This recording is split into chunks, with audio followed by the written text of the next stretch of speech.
Hello friends, जय हिंद। कैसे हो आप सब? आई होप आप सभी स्वस्थ होंगे, मस्त होंगे और आपकी पढ़ाई भी ज़बरदस्त चल रही होगी। जैसे कि थंबनेल आप देख रहे होगे, लिखा हुआ है विज्ञान के टॉप 5000 प्लस प्रश्न। यानी इस सीरीज में विज्ञान के 5000 से भी अधिक क्वेश्चनों की चर्चा करेंगे। ये पूरी सीरीज कंप्लीट होने के बाद ये समझ लीजिए आपके पास 5000 से भी अधिक क्वेश्चनों का कलेक्शन होगा। और ये इसका वीडियो नंबर 10 है, जैसा कि लिखा हुआ है पार्ट 10। इसके पहले 9 पार्ट ऑलरेडी अपलोड हो चुके हैं। यदि आपने उनको नहीं देखा है तो उनका लिंक नीचे डिस्क्रिप्शन में मिल जाएगा, या फिर आप चैनल की प्लेलिस्ट में जाकर विजिट कर सकते हैं। जितने भी लोग एसएससी, एमटीएस की और सीजीएल की तैयारी कर रहे हैं, ध्यान से सुनिए हमारी बात।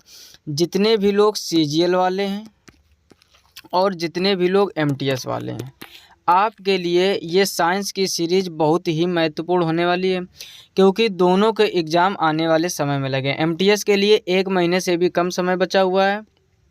तो आप सभी लोग यदि एसएससी के विद्यार्थी हैं और आपको जीके जीएस में प्रॉब्लम होती है तो ये सीरीज़ आप ज़रूर देखिए, क्योंकि इस सीरीज़ में आपको फिजिक्स, केमिस्ट्री और बायोलॉजी तीनों की चर्चा बहुत विशेष रूप से की गई है। आई होप आप बात समझ गए होंगे। ये पॉइंट आपके लिए बहुत इंपॉर्टेंट होने वाले हैं। फटाफट से वीडियो को लाइक कर दीजिए और अपने दोस्तों में शेयर कर दीजिए। वीडियो स्टार्ट करते हैं, देखते हैं इसका अगला क्वेश्चन क्या लिखा हुआ है। पहला पॉइंट लिखा हुआ है, परमाणु बम की खोज किसने की थी। यानी क्वेश्चन आपसे क्या पूछा गया, यानी परमाणु बम जो होता है इसकी खोज किसने की थी। तो सन 1941 ईस्वी में ऑटो हन ने की थी। परमाणु बम की खोज किसने की थी? सन 1941 ईस्वी में ऑटो हन ने। नेक्स्ट पॉइंट लिखिए। नेक्स्ट पॉइंट देखिए क्या लिखा है। लिखा है, स्वयं कणों के वास्तविक संचलन के बिना पदार्थ द्वारा ऊष्मा स्थानांतरण कहलाता है। यानी स्वयं कणों के वास्तविक संचलन के बिना पदार्थ द्वारा ऊष्मा स्थानांतरण कहलाता है, तो वो होता है आपका चालन। अब यहाँ पर आप थोड़ा सा विशेष रूप से समझिए, 3 प्रकार के पॉइंट होते हैं आपके ऊष्मा को ट्रांसफ़र करने के। एक होता है आपका चालक, एक होता है आपका संवहन और तीसरा होता है आपका विकिरण। ठीक से आप समझ लो, इन तीनों में से कोई भी एग्जाम में आ सकता है। अब जैसे पहला लिखा हुआ है चालन, यहाँ पर चालन कर लीजिए। चालन का मतलब होता है जहाँ जो आपके कण हैं वो एक जगह से दूसरे जगह नहीं जाते हैं, सिर्फ ऊष्मा एक जगह से दूसरे जगह जाती है। वही आपका क्वेश्चन भी है, ध्यान से पढ़ो।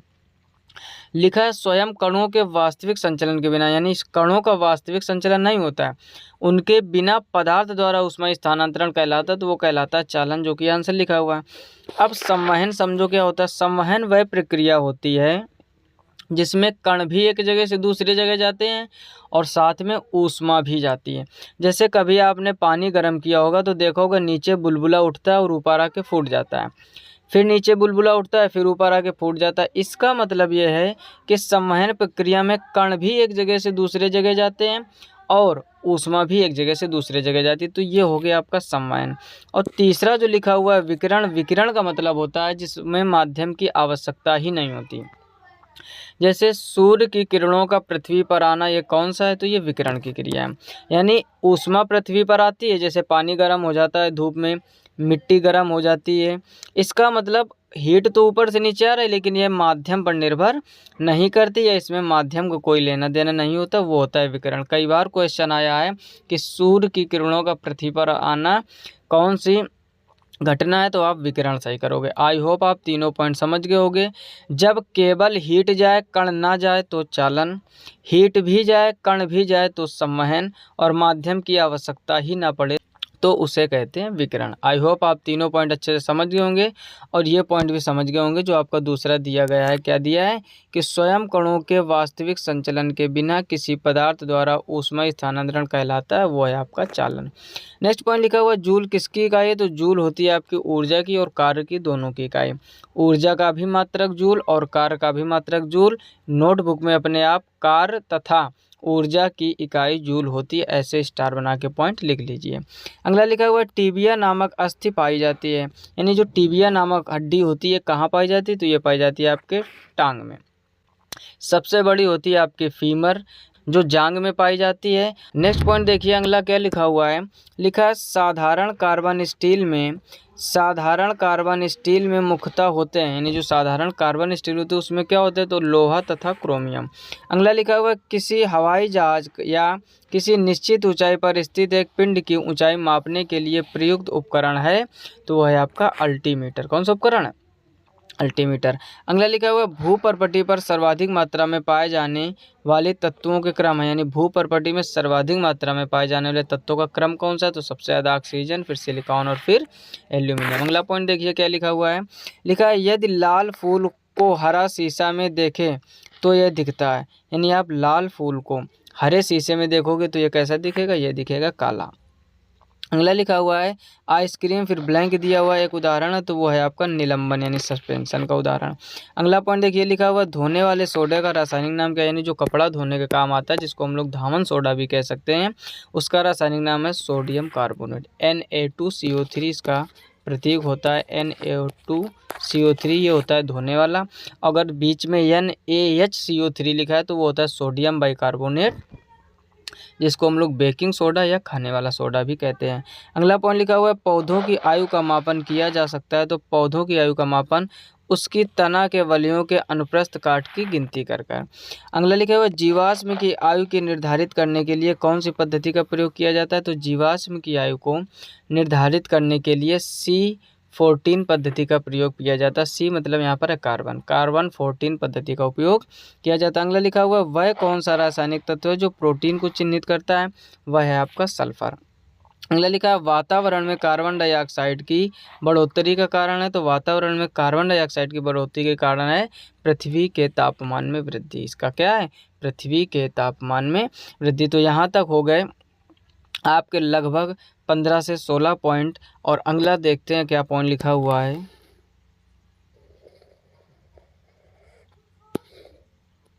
अगला पॉइंट लिखा हुआ है थर्मामीटर में भरने के लिए पारा क्यों उपयुक्त है, यह कांच की दीवारों से नहीं चिपकता, यह देखने में चमकीला व आसानी से पढ़ा जा सकता है, यह ताप का सुचालक। यानी आपने कभी अगर बुखार डॉक्टर से चेक कराया है, जो पुराने थर्मामीटर चलते थे जो पेन जैसा दिखने में होता था, उसके अंदर पारा होता था, तो वही पूछा गया है कि पारा क्यों उपयोगी है, तो ये लिखा है ये कांच की दीवारों से नहीं चिपकता, यानी वो कांच का पेन जैसा थर्मामीटर होता है, यह कांच की दीवारों में चिपकता ना, ये देखने में चमकीला होता है ताकि दूर से हम पढ़ने में बड़ी आसानी मिलती है, और यह ताप का सुचालक है।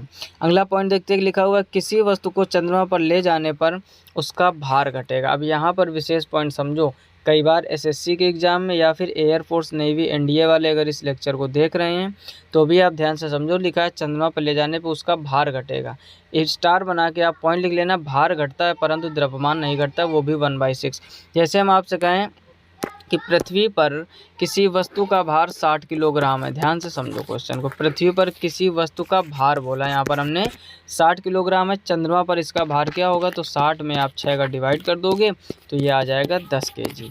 यानी किसी वस्तु का भार अगर पृथ्वी पर 60 किलोग्राम है तो चंद्रमा पर 10 किलोग्राम होगा। अगर इसी क्वेश्चन में ध्यान से समझो, पैटर्न बदल के आते हैं क्वेश्चन, जो रट्टा वाले होते हैं उसी में सब काम बिगड़ जाता है। आप ये समझिए, अगर इसी में कह दिया जाए 60 किलोग्राम द्रव्यमान, क्या बोल दिया जाए 60 किलोग्राम द्रव्यमान यदि किसी वस्तु का है, चंद्रमा पर इसका द्रव्यमान क्या होगा, तो नो चेंज, यानी 60 किलोग्राम ही रहेगा। वेरी इंपॉर्टेंट पॉइंट है, क्योंकि द्रव्यमान का भी मात्रक किलोग्राम होता है और भार का भी मात्रक किलोग्राम होता है। तो आप यहीं पर समझिए, अगर भार वर्ड जुड़ा हुआ है तो 1/6 कर देंगे, अर्थात घट जाएगा। लेकिन अगर द्रव्यमान कहे तो द्रव्यमान कभी किसी भी वस्तु का चेंज नहीं होता है। क्यों ऐसा होता है उसका भी कारण समझ लीजिए, क्योंकि फार्मूला आपने पढ़ा होगा W = mg, यानी जो भार है वो द्रव्यमान के साथ साथ उसका g का गुणा भी है, और g आपके स्थिति के अनुसार बदलता रहता है। जैसे पृथ्वी के केंद्र पर 0 होता है, अंतरिक्ष में 0 होता है, तो वहाँ भार 0 हो जाएगा। यही कारण होता है कि हमारे एस्ट्रोनॉट यानी अंतरिक्ष यात्री नीचे नहीं गिरते, ऊपर तैरते हुए प्रतीत होते हैं। समझ गए बात को, यानी जी जैसा जैसा बदलेगा भार वैसा वैसा बदलेगा, लेकिन द्रव्यमान पर कोई इफेक्ट नहीं पड़ेगा। अगर इसी में अगर पॉइंट यहाँ पर होता कि किसी वस्तु को चंद्रमा पर ले जाने पर लिखा है उसका भार घट जाएगा तो ठीक है, लेकिन उसका द्रव्यमान नहीं घटेगा। इस बात को आप विशेष रूप से समझ लीजिए। नेक्स्ट पॉइंट देखिए क्या लिखा हुआ है, किसी प्रकाश में लघुत्तम तरंगदैर्घ्य होती है तो वह बैंगनी में। अगला लिखा हुआ, बर्फ के घनत्व की तुलना में पानी का घनत्व होता है तो वो उच्च होता है। आसान से पॉइंट आप पढ़ लोगे एक बार अच्छे से समझ जाओगे।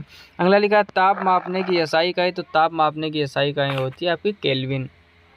अगला लिखा है, चंद्रमा से यदि किसी पिंड को पृथ्वी पर लाया जाए तो उसका द्रव्यमान अपरिवर्तित रहेगा। देखो वही पॉइंट आ गया, चंद्रमा से आप किसी वस्तु को यहाँ लाओ, कहीं भी ले जाओ, पृथ्वी के केंद्र में ले जाओ, अंतरिक्ष में ले जाओ, चंद्रमा पर ले जाओ, कहीं भी ले जाओ, द्रव्यमान हमेशा अपरिवर्तित रहेगा, कभी नहीं बदलता, भार सिचुएशन के अनुसार बदलता रहता है। वही पॉइंट अभी हमने समझाने का प्रयास किया था, वो पॉइंट मिल भी गया, चंद्रमा पर ले जाओ चाहे चंद्रमा पर से ले आओ, द्रव्यमान कभी नहीं बदलेगा। नेक्स्ट पॉइंट लिखा है, शब्द रेडियो एक्टिविटी में होता है, तो लिखा है एक बड़ा केंद्रक विस्फोट के साथ टूटता है तथा इससे छोटी छोटी न्यूट्रॉन की तरह कणिकाएं निकलती हैं। अगला पॉइंट लिखा हुआ, ध्वनि की तीक्ष्णता निर्भर करती है, तो ध्वनि की तीक्ष्णता आपकी उसकी आवृत्ति पर निर्भर करती है। अगला लिखा है, कौन से एकमात्र भारतीय वैज्ञानिक ने भौतिकी में नोबेल पुरस्कार प्राप्त किया है, तो वो है आपके डॉक्टर सीवी रमन। अगला लिखा हुआ, शरीर की गति द्वारा विद्युत उत्पन्न करने की भौतिक क्रिया को प्रदर्शित करने वाले वैज्ञानिक थे, तो वो थे आपके लेंज। अगला लिखा है, लेंज का नियम आपने 12th में पढ़ा था, लेंज का नियम होता क्या है ये भी आना चाहिए, शायद आपने अगर 12th में ढंग से पढ़ा होगा। तो लेंज का नियम होता है, किसी विद्युत परिपथ में प्रेरित विद्युत वाहक बल अथवा प्रेरित धारा की दिशा सदैव ऐसी होती है कि यह उस कारण का विरोध करती है जिससे यह स्वयं उत्पन्न होती है, यानी जिससे यह उत्पन्न होती है उसी का विरोध करती है, इसे कहते हैं लेंज का नियम। और यही फैराडे का आपका दूसरा नियम है। और लेंज का नियम ऊर्जा संरक्षण पर आधारित है, ये भी पॉइंट आप अच्छे से पढ़ लीजिए, कई बार एग्जाम में पूछा गया आपके एसएससी के कि लेंज का नियम किसके संरक्षण पर आधारित है, तो ऊर्जा के संरक्षण पर। अगला पॉइंट देखिए क्या लिखा है, लिखा है, अंतरिक्ष यात्री अंतरिक्ष यान में से सूर्य से दूर आकाश को फिर ब्लैंक दिया रंग के रूप में देखता है, तो वो है काला। बिल्कुल आसान क्वेश्चन, क्योंकि वायुमंडल नहीं होता है। अगला लिखा है, नाइट्रोजन यौगिकीकरण के लिए कौन सी फसल सहायक है, तो वो है आपकी बीन्स। तो यहाँ तक हम लोगों ने क्वेश्चन कवर कर लिया। नेक्स्ट पॉइंट देखते हैं, स्क्रॉल कर लेते हैं पहले ऊपर इसको। अगला पॉइंट लिखा हुआ है, लिखा है, मायोपिया से क्या तात्पर्य है, तो मायोपिया का मतलब होता है निकट दृष्टि दोष। अगला लिखा हुआ, भार के लिए अत्यंत उपयुक्त अपारंपरिक ऊर्जा स्रोत है, तो वो है आपका सौर ऊर्जा। नेक्स्ट पॉइंट देखते हैं क्या लिखा हुआ है, लिखा है, हीरे रात में क्यों चमकते हैं। अगर आपने पिछले के वीडियो लेक्चर देखे तो उनमें मैं ट्रिकें पढ़ाई है, लिखा है हीरे चमकते हैं क्योंकि उसमें चतुष्फल की आणविक संरचना होती है। और इसका कारण क्या है, तो हीरे का चमकना होता है आपका पूर्ण आंतरिक परावर्तन, इसको शॉर्टकट में बोलते हैं TIR, यानी total internal reflection. I hope आप बात समझ गए होंगे, जहाँ भी चमक वर्ड मिल जाए 99% टोटल इंटरनल रिफ्लेक्शन ही सही होता है। अगला देखिए, तालाबों और कृत्रिम जलाशयों में मत्स्य प्रजनन प्रक्रिया फिर खालिस्तान कहलाती, तो वह है आपकी पिसिकल्चर। अगला लिखा है, भारत के लिए अत्यंत उपयुक्त अपारंपरिक ऊर्जा स्रोत है, तो वह है आपके सौर ऊर्जा। बहुत ही अच्छे पॉइंट है, यहाँ पर देख रहे होगे आप, फिजिक्स सबसे ज़्यादा पूछेगा। और कोई भी एग्जाम हो, GS में 80% फिजिक्स, 10% बायोलॉजी और 10% केमिस्ट्री, ये रेशियो रहता है। या फिर किसी किसी एग्जाम में 40% फिजिक्स, 40% बायोलॉजी और लगभग 20% केमिस्ट्री, यानी केमिस्ट्री कम आती है, बाकी आपकी सबसे ज़्यादा फिजिक्स और बायोलॉजी पूछी जाती है। अगला पॉइंट लिखा है, प्रकाश संश्लेषण में पर्णहरित की भूमिका है, तो प्रकाश संश्लेषण में पर्णहरित की भूमिका आपका प्रकाश का अवशोषण में। अगला लिखा है, कांच पर लिखने के लिए किस अम्ल का प्रयोग किया जाए, वो है आपका कॉन्टेजियस। अगला लिखा हुआ है, कायिक स्पर्श से फैलने वाला रोग है, तो कायिक स्पर्श से फैलने वाला रोग है आपका हाइड्रोफ्लोरिक। हमने नेक्स्ट पॉइंट लिखा हुआ है, नेत्र रोग का चिकित्सक है, तो नेत्र रोग का चिकित्सक है आपका ऑफ्थाल्मोलॉजिस्ट। क्या है, ऑफ्थाल्मोलॉजिस्ट। अगला लिखा हुआ है, इलेक्ट्रोस्कोप ऐसी युक्ति है जो आवेश के परिमाण को निश्चित करने के लिए प्रयुक्त होती है। नेक्स्ट पॉइंट देखिए, और इस वीडियो लेक्चर का लास्ट पॉइंट क्या लिखा है, वह साइकिल चलाने वाला मोड़ लेते समय क्यों झुकता है, वह झुकता है ताकि गुरुत्व केंद्र आधार के अंतर बना रहे और उसे गिरने से बचाएगा। तो लगभग 35 से 40 पॉइंट हमने कवर कर लिए इस वीडियो में, और ये था पार्ट 10। इसके पहले 9 पार्ट अपलोड हो चुके हैं, उनका लिंक नीचे डिस्क्रिप्शन में मिल जाएगा, या फिर आप चैनल की प्लेलिस्ट में जाकर विजिट कीजिए।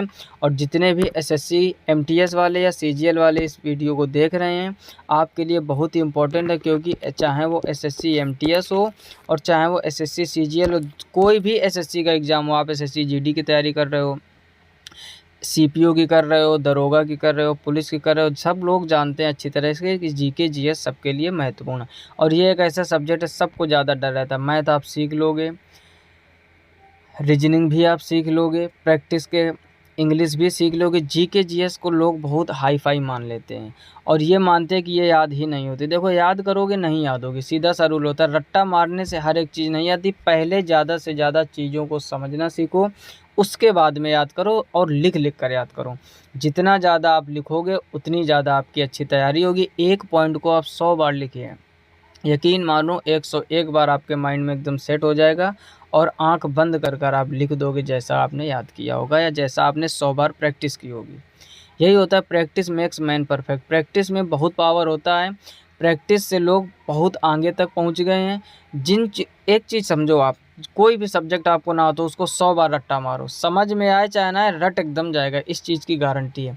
और जब एकदम रट जाएगा तो फिर वो समझ में भी आएगा, क्योंकि हम लोगों का जो माइंड का नेचर होता है एक तरह से वो प्रैक्टिस पर ज़्यादा डिपेंड करता है। तो जितनी ज़्यादा आप प्रैक्टिस करोगे उतना ही अच्छा याद रहेगा और याद करने की हैबिट भी अच्छी बनेगी।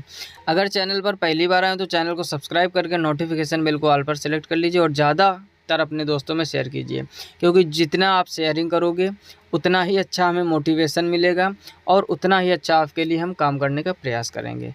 और आपकी एक शेयरिंग से यदि आपके मित्रों का भला हो जाए, इससे बेटर बात नहीं हो सकती। तो फटाफट से शेयर ज़रूर कीजिए। वीडियो को लाइक नहीं किया लाइक कीजिए।